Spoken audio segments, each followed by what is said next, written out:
Hi. Oh, shit. Oh, sorry. Hey, Courtney. Hold Sorry. on. What What's up? up? How are you? Sorry about that. Um, I have a question about Diana's retirement. Hers was the last of, a line of stars who helped lay the foundation for this league. Sue, Sylvia, Maya, Candace, Diana. And now it's kind of like the torch is officially being passed to all of you. I'm curious what you guys think the role of stars like yourself. Again, I think of Asia, Alyssa Thomas, like we could go through the list. What do you think your guys' role is now for this league?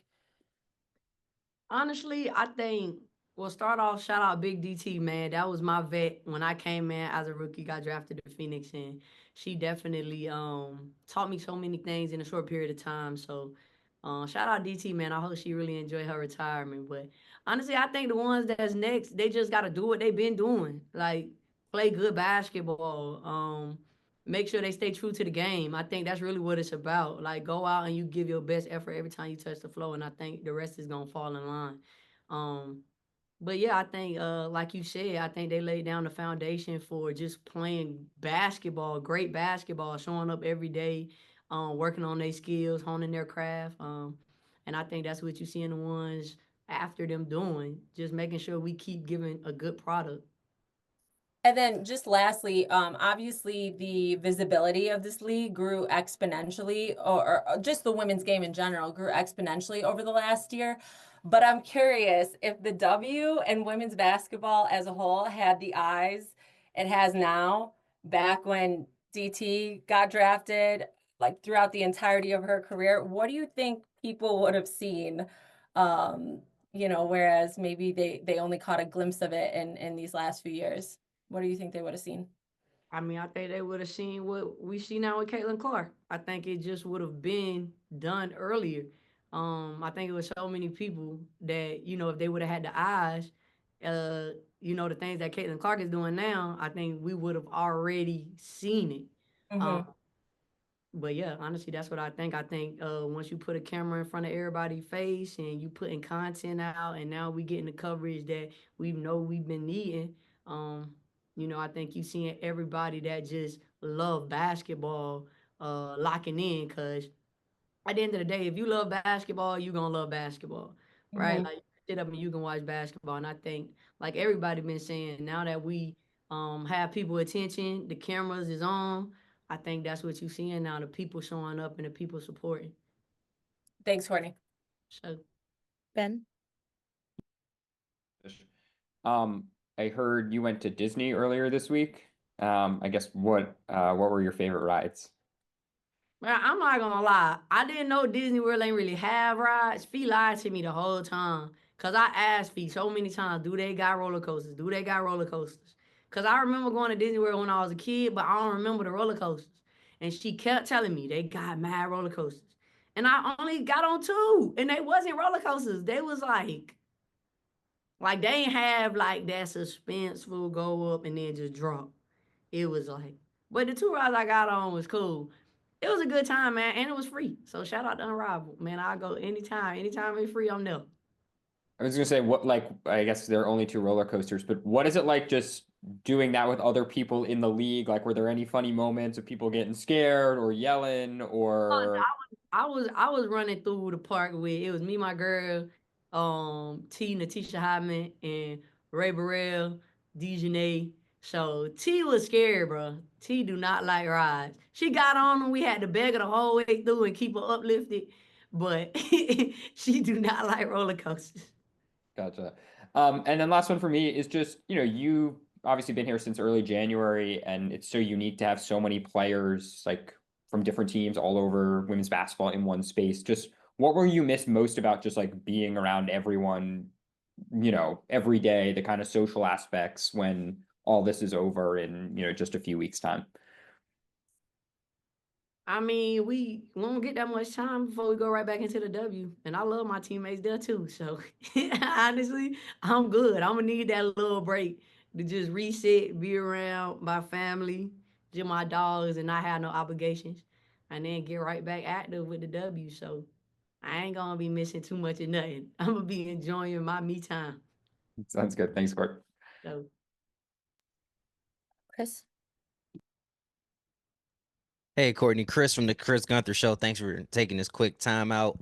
How important has this unrivaled league been to the growth of women's basketball? I mean, honestly, I could just speak for myself, and I think it's been crazy for me. Like, I think I've gotten so much better without, for me, the wear and tear. See what I'm saying? Because with it not being a whole, like, have a long 40-minute game, and the fact I'm coming off the bench too, you know what I'm saying? So I'm not having to play these full games. So I just been able to really work on my craft, make sure my body feeling good, just moving every day. So I think I'm gonna be a different type of animal next year, and that's because of Unrivaled. I can't even cap like these folks. I feel finna have me going crazy. I ain't gonna lie. I got high expectations for myself going into next year. Yeah, you went actually right into the question I was about to ask, but you already answered it, so I appreciate you. For sure. And last one from David. Hi, Courtney. Do you have a favorite Diana Taurasi memory or a fun Diana story? Oh, for sure. So, my story is you know when I was in Phoenix, I ain't play at all. Like I barely got ticked. Um, and I remember going crazy at practice, like the week, like basically like killing, like I'm killing. So I'm like, man, she gotta put me in the game this week. Like I gotta get Sandy Brondello was our coach at the time too. So like it was me and Ish, and we was at the end of the bench, and we would never play. Like I maybe got in the game like to get the starters out because the game we can't get back in the game or last 30 seconds, whatever the case may be. That was kind of what my time was. So I remember this particular week, I'm going crazy at practice, like I'm killing. So I'm like, man, I gotta get in the game this week. Like I know she's seen what I did all week, like. And I remember, I don't know who he was playing, but I remember her subbing me in like 30 seconds of it. It wasn't even really a minute left. And I think I was just so overwhelmed because I'm like, bro, what can I do to play, bro? Like, and obviously I ain't really understand like waiting your time and all of that just yet. So I get off the bench and my eyes watering, like, but I'm trying to hold it in, kind of like, man, like I can't let nobody see me knocked off my pivot like this. But it was just like it was just getting to the point where it was just so overwhelming because it's like, damn, what can I do to play? And I remember walking by DT, and I think she seen my eyes kind of watering, and she was like, Court, oh bucket, man, go get you one. I don't care how much time on the clock, just go get you one.